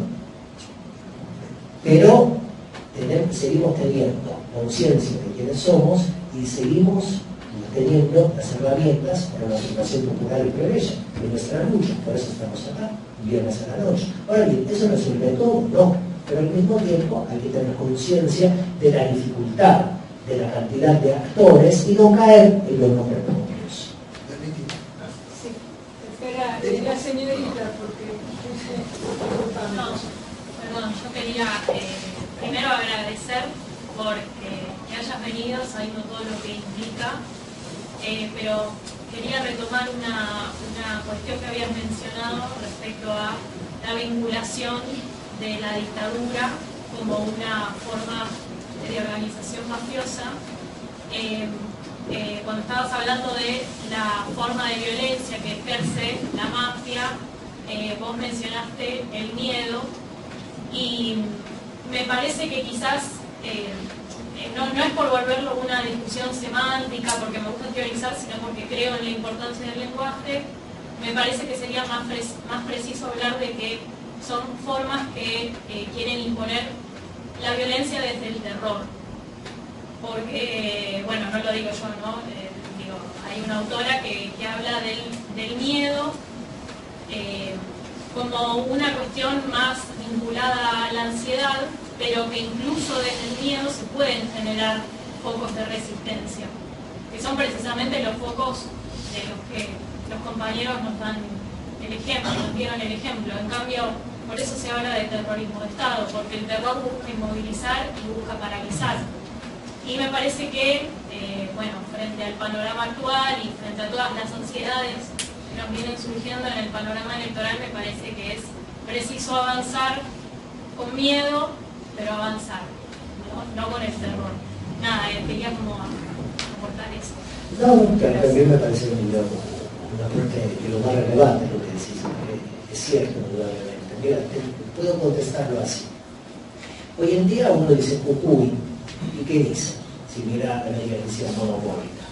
Dice represión, dice constituyente, por ejemplo, sin sujeto social popular, porque la constitución de Morales no lo habló con nadie, no la habló con los grandes sectores indígenas que representan la larga noche de los 500 años de la colonización. Quiere decir también despojo y entrega de los bienes naturales comunes. Eso, en esa palabra, en ese significante flotante, está todo eso.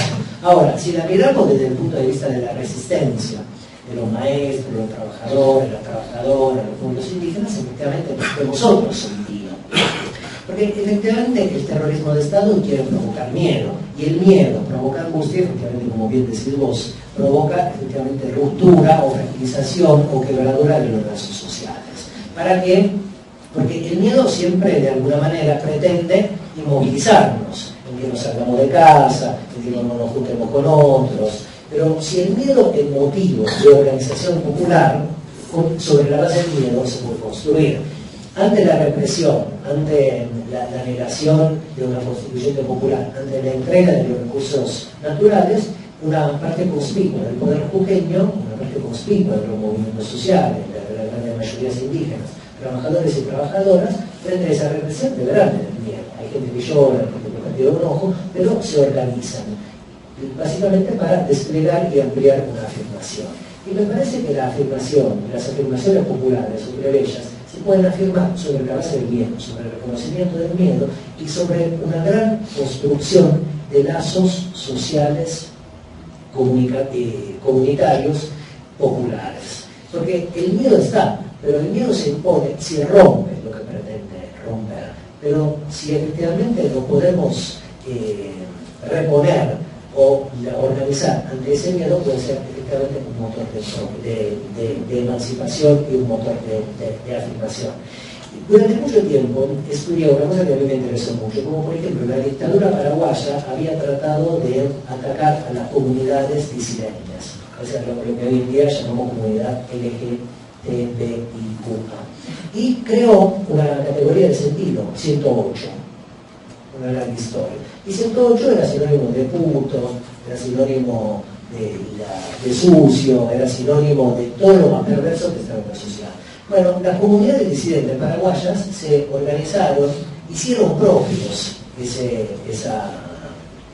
número, hicieron propio esa cifra, y hoy en día, durante mucho tiempo, fue una palabra en disputa entre el poder del horror y el poder emancipador de la disidencia, y hoy en día, por ejemplo, fue una palabra resignificada y apropiada. Bueno, estos lugares donde efectivamente reinaba el horror y era un símbolo del horror, Juan Carlos me lo decía muy bien antes, hoy son símbolos de la vida, son afirmaciones de la vida. Y por ejemplo me llevó a conocer el fondo del predio, donde hay una huerta. Y las madres supieron muy bien, como por ejemplo transformar el horror, transformar el vuelo de la muerte, transformar la desaparición en forma vitalistas. Y cuando Milei dice, ¿cuál es la lista de los desaparecidos y la desaparecida? Que me traigan esa lista porque no la tengo. Y bueno, basta caminar a lo largo y a lo ancho de este querido país para descubrir los nombres y las listas. Basta visitar, por ejemplo, todos los ex lugares de desaparición para efectivamente ver los nombres. Basta recuperar todos los nombres que están en la baldosa de la memoria que pavimentan este país, o por ejemplo los nombres que están al lado de plantitas, de árboles, a cuyos pies o a la altura de cuyas raíces hay un nombre de un desaparecido o una desaparecida del lugar donde se militaba. Bueno, esa forma, compañeros y compañeras, la forma de la vida sobrescriptas en la naturaleza es una manera de sobreponerse al pasado horroroso anterior. Bueno, es esto. Acá estamos ubicados. Lo que efectivamente era un dispositivo desaparecedor, hoy es un dispositivo de vida, es un dispositivo vitalista, es un dispositivo donde vienen las escuelas, donde estamos nosotros y lo poblamos con nuestras palabras esta noche. Y están las plantitas ahí que efectivamente van creciendo con el cuidado de otra vida. Es una vida humana, es una vida natural. Bueno, efectivamente se puede vivenciar el miedo como ruptura al quiebre de los lazos humanos y de los lazos sociales, o efectivamente con la forma de la organización usar el miedo para afirmarnos. La verdad que estuvo bueno. ¿Puede ser? Sí, ahora yo comprendo lo que vos estás marcando respecto al repliegue que tenemos que hacer ahora. Pero no estamos en la encrucijada final. No, nunca nos vamos a encrucijada. Es decir, si tuviera que votar sí o sí, una sola vez, no cabe duda que elegiría a Massa.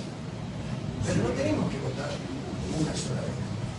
¿Te parece que no es conveniente mostrar el descontento de todo lo que pasó? Si vos crees que sí, indudablemente hay que hacerlo. Si vos estás convencido de eso, hay que hacerlo. Yo creo que sí. Y si me preguntas a mí, te voy a decir que finalmente te voy a considerar un compañero y voy a respetar tu decisión. Ahora, que la comparta es otra cosa. Porque, por ejemplo, hay otras maneras de sobreponerse a la bronca. Es una bronca comprensible, porque tenemos muchas razones que efectivamente abonan a nuestra bronca, a nuestros dolores, efectivamente a nuestras pocas comprensiones de las cosas, en fin. Yo no estoy diciendo que deberíamos votar a Massa con un cheque en blanco, tal como hicimos, por ejemplo, con Alberto Fernández en el 19. Porque con Alberto Fernández lo votamos con un cheque en blanco. Porque alcanzaba con ganar al macrismo. Eso también fue un momento importante. Y además, lo voy a decir como reconocimiento para nosotros y nosotras. Y le pido un poco de atención por lo que voy a decir. Al gobierno de Alberto Fernández, que fue o es nuestro gobierno, hay que reconocerle algunas pequeñas cosas que bien se hicieron porque bien las hicimos. No es un gobierno de porquería, absolutamente de porquería. No lo digo de manera justificadora. Yo creo que Alberto Fernández es un político que vamos a rememorar como una de las peores formas de nuestras experiencias populares. No lo estoy diciendo para justificarlo. Pero la pandemia no fue gobernada malamente. El sistema, no teníamos Ministerio de Trabajo, no teníamos Ministerio de Ciencia, no teníamos Ministerio de Salud. No, pero esto lo tenemos que reponer, compañeros y compañeras, para nosotros mismos, para nuestra conciencia y nuestras morales. Bueno, dicho esto, efectivamente se le puede... lo inauguran el domingo, como él prometió. Bueno, se le pueden hacer muchas críticas, efectivamente. Ahora, yo no digo que habría que votar a Massa como la forma de cheque blanco, como decimos con Fernández, sino que le podemos preguntar un montón de cosas. Yo me lo estoy proponiendo y tal vez vamos a hacer alguna acción pública con otros compañeros y compañeras del campo intelectual, que es el campo del nuevo, el campo de la cultura, el campo de las formas artísticas. Preguntarle a Massa, por ejemplo, qué va a hacer con un montón de cosas. ¿Qué quiere hacer con la deuda, por ejemplo? La deuda la quiere pagar, pero en un sistema capitalista, la Argentina, como todos los sistemas capitalistas, está dividido en muchas clases sociales. No es lo mismo que esa deuda la pague las clases trabajadoras, o por ejemplo que la paguen las porciones sociales de la sociedad argentina que la fugaron y se la apropiaron. Bueno, esa es una pregunta que hay que hacer.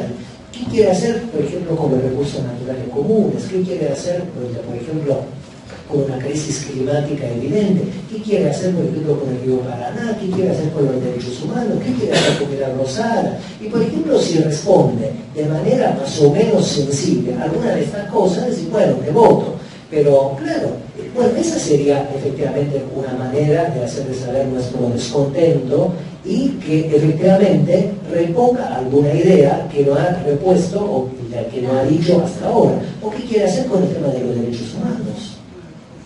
A mí son cosas que he repasado rápidamente algunas cosas que a mí me gustaría preguntarle, pero me parece que debemos dirigirle de la forma que podamos todas las preguntas necesarias y suficientes para que nos convenza que está bien votarlo. Carlos tenía una pregunta. Sí, yo coincido con todo lo que vos dijiste, pero me parece que llegamos tarde a hacerle la pregunta. Porque la pregunta la tendríamos que haber hecho antes para construir lo que queremos hacer. Pero antes no lo sabíamos. No sabíamos que era él. Él no. Es que no, en lo que nosotros creemos que habría que hacer, nunca fue discutido. Todos seguramente acá coincidimos en lo que habría que hacer, pero eso nunca fue discutido. Nunca. Porque Cristina habla de un programa y en ningún momento ese programa existe, no existió en la última elección. Porque si vos vas a ver cuál es el proyecto que tuvo el Frente de Todos con respecto al tratamiento de la deuda externa, Kicillof lo reconoce, que no estaba. Entonces, ¿cómo vamos a preguntarle a Massa o a quien sea, o a Grabois, qué va a hacer con la deuda? Tendría que estar elaborado democráticamente por nosotros y discutido. Entonces vos le vas a preguntar a alguien como si él pudiese responderte. Te va a responder lo que él piensa y no sé si será cierto. Lo tendríamos que haber elaborado nosotros. Y ahí me parece que sería el error que cometimos. Tampoco tengo mucha seguridad acerca de lo que voy a decir, pero voy a tratar de hacer una pequeña reflexión sobre lo dicho, que es la siguiente. Una pregunta dirigida a cualquier persona, nunca en menor. Porque si no dirigimos a ninguna persona, ninguna pregunta, hablan nuestros prejuicios. Y para que no hablen nuestros prejuicios, deben hablar las personas que queremos interpelar. Por eso hay una sociedad, por eso hay representación, por eso hay democracia. Y además, también hay que conceder, incluso a los malos, el beneficio de la duda, siempre y cuando estén contenidos dentro del campo nacional y popular. Yo a Macri no le concedería ningún beneficio de la duda. Pero a alguien que está contenido más o menos en el campo nacional y popular, le concedería el beneficio de la duda. Le trataría de hacer llegar una pregunta para ver si piensa como hasta hace un año, hasta hace 5 años. Porque, por ejemplo, un tipo como Guido, que es un tipo muy parecido a Massa, porque viene de lo mismo, de la UCD, viene del neoliberalismo. Hoy en día deberían ser tipos como Massalatón, que también viene del liberalismo ultra de Alzogaray, de la UCD. Y bueno, y Amado Gurruti es otra cosa, porque efectivamente hay una historización de la vida. Nosotros mismos, hoy, no somos como hace 10 años o cuando teníamos 18, ni somos ni pensamos como cuando teníamos 18. Entonces me parece que está bien que, por ejemplo, podamos tener duda y que esa duda se pueda formular bajo la forma de pregunta para que nos digan algo, para que nos convenzan, para que activen nuestros entusiasmos, porque si no lo hacemos, primero no hay que militar, y segundo, por ejemplo, no se puede construir un lazo social con esta representación. Pero vuelvo a lo que decía antes, el riesgo de que efectivamente una fórmula conservadora se despliegue a la hora de hacer política es más. Yo quería saber desde el Estado, qué mecanismo impositivo debería desplegarse para luchar contra la mafia, suponiendo que llegara al poder una fuerza que decidiera combatirla. ¿Cuáles serían esos herramientas? Y se pueden hacer muchas cosas. Para empezar, se podría activar la figura de asociación mafiosa en el Código Penal y codificarla con la prevención. Eso, por ejemplo, sería cubrir el ámbito del poder judicial. Otra cosa que se podría hacer en el ámbito del poder político y legislativo es crear una comisión bicameral política antimafia que historice los fenómenos mafiosos, que estudie, por ejemplo, los vínculos entre acciones mafiosas y política, que pueda seguir el tema de manera sistemática. Hay muchas comisiones dentro del Parlamento. Hay una comisión de ciencia, una comisión de educación, hay una comisión, por ejemplo, bicameral que se ocupa del seguimiento de los aparatos de inteligencia durante el macrismo. Y descubrió muchas cosas, por ejemplo, con un político de raíz radical como Morón, un político de raíz terrorista como Tairade. Bueno, esa comisión podría ser otra herramienta. Y otra herramienta es la conciencia popular militante. Yo creo que en Argentina no habría que fundar otro movimiento de afirmación antimafia, sino que, por ejemplo, las grandes formas memoriales, militantes del campo nacional y popular podrían asumir esa bandera. Los organismos de derechos humanos, el sindicalismo de lucha, los partidos políticos y los movimientos sociales de acción emancipadora, tener una bandera efectivamente de afirmación antimafiosa. Bueno, esos son 3 ejemplos. Algunos con características militantes, movimentistas, y otras con características institucionales. Se podrían hacer más cosas, se pueden activar más cosas. Se podría activar una agencia, por ejemplo. Se hicieron en otros países, o fiscalías que se ocupen del tema de las organizaciones mafiosas en el territorio nacional. De lo que pasa en el territorio nacional, en clave de la antimafia, sabe más, por ejemplo, en Italia, de lo que pasa en Argentina, el propio Estado italiano, el propio Estado argentino. Al Estado italiano le interesa, porque, como saben que en América Latina hay muchos hombres, y lo digo así porque son hombres, los mafiosos son sobre todo hombres, eso no quiere decir que no haya mujeres en las organizaciones mafiosas. Pero, como saben, el Estado italiano, que las organizaciones italianas son organizaciones globales que operan en América Latina por las obvias razones del narcotráfico, por ejemplo, tienen mapeada en el territorio, en los territorios nacionales y en los territorios continentales latinoamericanos, por eso la familia, desde hace cuánto están, a qué se dedican, para extraditarlas. Si el Estado italiano ha extraditado en los últimos años muchos mafiosos de las distintas familias, pero el Estado argentino no puede hacer absolutamente nada, ni siquiera interrogarlos. Porque, como decía antes, al no tener la figura jurídica, lo puedes devolver a su territorio de origen.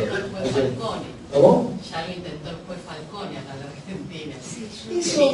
Eso se dice mucho, vino aquí en la Argentina, pero no me consta que haya mirado, que haya estudiado, por ejemplo, lo que se dice que vino a estudiar en la familia Macri. Pero hizo un viaje a la Argentina, pero no sé qué vino a hacer concretamente. Pero no me consta que haya venido a investigar a la familia Macri, que es lo que sucede. Yo escuché a alguien hablar hace un artículo de conferencia de que él vino por eso y que cuando volvió a Italia, que estaba dispuesto a hacer no sé qué, por eso que investigó, fue que lo volaron en el auto con la esposa de él, que era fiscala y todo eso. Sí, que lo volaron, es verdad, pero lo volaron fue uno de los jueces de una fiscalía antimafia de Palermo, de la ciudad de Palermo, que investigó de manera muy sofisticada y de manera muy atenta a una de las 4 organizaciones criminales de tipo mafioso que nosotros tenemos en Italia, que es la Cosa Nostra. Y la Cosa Nostra lo voló con TNT. En la autopista de Cinisi a Palermo, digo bien, de Cinisi a Palermo pusieron TNT debajo de la autopista y lo volaron a la gente, a su familia, a sus compañeros, a su esposa, a él mismo y a la gente que, por ejemplo, lo escoltaba. Pero no, la Cosa Nostra siciliana voló también a otros magistrados antimafia, como Borsellino, en fin. Porque hubo una guerra en los años 90, una guerra frontal entre la Cosa Nostra siciliana y el Estado italiano. Bueno, se pueden hacer cosas. Me he dado 3 ejemplos. ¿Te consultan los políticos? La pregunta iba a ser los mecanismos que tenía el Estado. La Roxana ahora. ¿Cuál sería la diferencia entre la figura política de asociación ilícita y asociación mafiosa? Sí. A ver, ¿cuál es la diferencia entre, por ejemplo, una banda de maleantes y una organización mafiosa? Esa es la primera pregunta que hay que hacer. Y luego a lo que vamos. La diferencia entre una organización de delincuentes o una organización criminal que quiere llevar a cabo un objetivo criminal y una organización mafiosa es la temporalidad. Una organización de criminales, por ejemplo, de 3, 4, 5, 20 personas, que tiene un objetivo o una serie de objetivos, cuando se llevan a cabo ese objetivo, esa banda se desarticula. Esa es la temporalidad, puede durar un día, 3 años, 4 años. En cambio, las organizaciones mafiosas son permanentes. O sea, se van renovando pese al paso del tiempo, de las generaciones, de las migraciones y de los territorios. Eso es fundamental entenderlo, ¿no? Porque no toda banda criminal es una mafia. O sea, para que seas una mafia tenés que, digamos, tener una extensión en la larga duración temporal. Luego, las organizaciones mafiosas, como les decía, se mueven opacamente entre lo legal y lo ilegal. Tiene una parte legal y una parte ilegal. Y los capitales legales tienen un origen espurio, tienen un origen ilegal. La asociación ilícita puede ayudar a perseguir al Estado de organizaciones mafiosas, pero mira solo la parte de la ilicitud, mira solo la parte de la ilegalidad. Y cualquier acción política tiene un componente para las sociedades, para los seres humanos, para los ciudadanos y las ciudadanas. Cualquier acción política, cualquier acción judicial implica una pedagogía. O sea, cuando se hace una ley es una forma pedagógica, una ley es algo que, por ejemplo, determina una conducta. Matar está mal, por ende no vas a matar. Eso quiere decir que es deseable que no se mate, no que no se va a matar. Eso es una conducta. O sea, cualquier ley, cualquier normativa, cualquier tipificación emitida desde el Estado implica, se refleja sobre los ciudadanos y los ciudadanas bajo forma pedagógica. Ahora, la asociación ilícita le sirve al Estado para perseguir organizaciones mafiosas, pero no reconocerlas como tales, porque mira solo una parte de su acción, que es la parte de lo ilícito, la parte de lo ilegal. Toda la otra parte legal no la puede perseguir. Es como decía antes, si yo soy un gran narcotraficante, tengo una gran organización de narcotráfico y gano mucha plata matando gente, o por ejemplo, destruyendo la vida de millones de personas. Luego lavo esa plata, espuria, y creo grandes cadenas de bares. Y los bares sirven café, sirven minutas, sirven, qué sé yo, medialunas, pizzas, y eso, qué sé yo, hará mal al colesterol de esas personas, pero digamos, no son acciones criminales. Pero si uno, por ejemplo, puede empalmar la acción del colesterol con la acción criminal del mundo, efectivamente del mundo narco, tiene otra postura, tiene otra expresión, tiene otra escena. Y me parece que la asociación ilícita logra efectivamente mostrar solo una parte, o permite desactivar solo una parte. Por ejemplo, si efectivamente el Estado Nacional, pongamos por caso, lograra desarticular a los monos, y por ejemplo parar por caso todas las acciones de narcotráfico, pero no logra parar, por ejemplo, todas las acciones económicas legales, efectivamente los monos seguirían existiendo. Y el Estado argentino, con la asociación ilícita, puede efectivamente determinar y parar o articular un paravalancha o un dique de contención solo de la parte ilegal. Pero con la parte legal no puede hacer absolutamente nada. Y además, a nosotros y a nosotros como ciudadanos nos indica una conducta incorrecta. Que ser mafioso no está del todo mal, es una conducta que nos inculca. ¿Una pregunta más? Bueno, siendo la hora que es, me parece que ya podemos... Algo que tengas más ganas de hablar. Nosotros te escuchamos. Charla. Ahí Emma se coló y quiere hacer una pregunta. Ahí hay otra. Ahí está la compañera. Vos dijiste que los mafiosos y el capitalismo van como implicados. ¿Por qué el Estado estalinista también creó su propia mafia? No, el estalinista no fue ninguna mafia. El Estado estalinista tuvo una política mala. El Estado estalinista, que dijo, frente a todo lo que no piensa, como yo, como el estalinismo, activo un dispositivo, que fue el dispositivo del Gulag, en Novosibirsk, en todos los lugares de la Siberia, en Chernihiv, en Berna, ¿no? O sea, cárceles metidas en un invierno de menos 50 grados. Cárceles que no tenían barrotes, que no tenían celdas. Pero claro, mandás a... Bueno, Trotsky, que es una figura que existía desde hace años. Campo de reeducación, así se decía. Bueno, el estalinismo agarró a muchas bandas mafiosas y, por ejemplo, dice, bueno, pues son bandas criminales que activan en el mercado ilegal y le hacen mucho quilombo dentro de la economía planificada del tipo soviético, los agarró y los mandó a la locura. Y en el lugar de la ciudad de Perno, que es una ciudad que está en Siberia, se creó la primera organización protomafiosa, que son los Juris de Zaponia, o sea, los hermanos de ley, los ladrones de ley.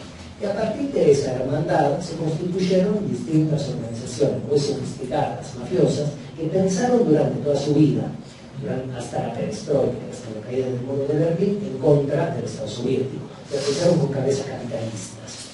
Y cuando implosiona la experiencia soviética con la glasnost y con la perestroika, o sea, entre Gorbachev y Yeltsin, esos tipos se organizaron rapidísimamente con un partido político, que se llama, es un partido político que existe, de representantes en la Duma, se sentó a negociar con Putin, porque Putin lo tiene subordinado, por lo visto, y por ejemplo organizaron el Estado capitalista más rápidamente que la antigua nomenclatura de la vieja burocracia comunista, porque la vieja nomenclatura y la burocracia comunista no sabía qué carajo hacer con el Estado liberal, democrático, burgués. Y como había organizaciones mafiosas que habían pensado en contra del Estado capitalista durante 50 años, pudieron organizarse mucho más rápidamente que el propio Estado para hacer negocio con el Estado y coparlo. Claro, y operan en Argentina también, a través de la embajada de la Federación Rusa en Argentina. Cortito, las mafias han tomado todos los poderes de la democracia, representativa, republicana, federal, haciéndola para nosotros no nos da ningún beneficio a las mayorías, solo a las minorías en todos los países. La violencia de las comunidades en Bolivia han podido desarticular las mafias de todos los poderes del Estado. Y en Venezuela, Cuba, que también hay ese tipo de acción, ¿se ha podido controlar eso como para que el Estado sea democrático, beneficioso para la mayoría? A ver, no me he ocupado de estudiar las formas criminales presentes en la República Bolivariana de Venezuela, tampoco en Cuba. Me he ocupado de estudiar las organizaciones criminales de tipo mafioso que tiene la Argentina y en el poder político argentino, así que no te puedo contestar. Pero sí puedo contar una metáfora que a mí me interesa mucho. Es la metáfora del Padrino, película que seguramente conocen y habrán visto. Película además muy famosa respecto de la cuestión mafiosa vinculada con la Cosa Nostra siciliana. Y por ejemplo, en una de las películas del Padrino se muestra que el hijo del Padrino, el hijo inteligente del Padrino, organiza una estructura de negocios, que era una estructura de una inmobiliaria. Y de Nueva York viaja al Vaticano, viaja a Roma para hacer negocios con los curas, con la iglesia, luego vuelve a los Estados Unidos y se va a La Habana, en el tiempo de Batista, para hacer negocios con esa inmobiliaria. Bueno, y justo cuando llega a La Habana y sale del hotel, de un hotel elegante, el Hotel Nacional debía ser, no sé, para hacer negocios con alguien del régimen de Batista, llega una columna que había pasado, que había bajado el Pico Turquino, que había pasado por Santa Clara y llega a La Habana. Y por ejemplo se tiene que retirar. Es una linda metáfora. Efectivamente, frente a los poderes revolucionarios, los poderes mafiosos tienen que retirarse. Es una linda metáfora para pensar, porque además lo cuenta un aparato capitalista, o que forma parte propio de la industria cinematográfica capitalista, la industria de Hollywood. Es una metáfora a la cual hay que prestar atención, pero si uno historiza la revolución bolchevique, encuentra que efectivamente con malas políticas, o sea, con buenos propósitos, pero con malas políticas se pueden organizar estructuras mafiosas. En mayor o menor medida, lo que le puedo decir, que los lugares, los territorios y los países que diré con cierta intensidad, en mayor o menor medida, en su territorio, todos los países tienen una organización mafiosa. Y que el Estado capitalista ni puede desarticularlas, ni se lo propone, porque además le sirven. Porque los estados capitalistas, con esas formaciones, logran llevar a cabo acciones que las propias fuerzas republicanas y democráticas no pueden hacer. Listo, le damos las gracias a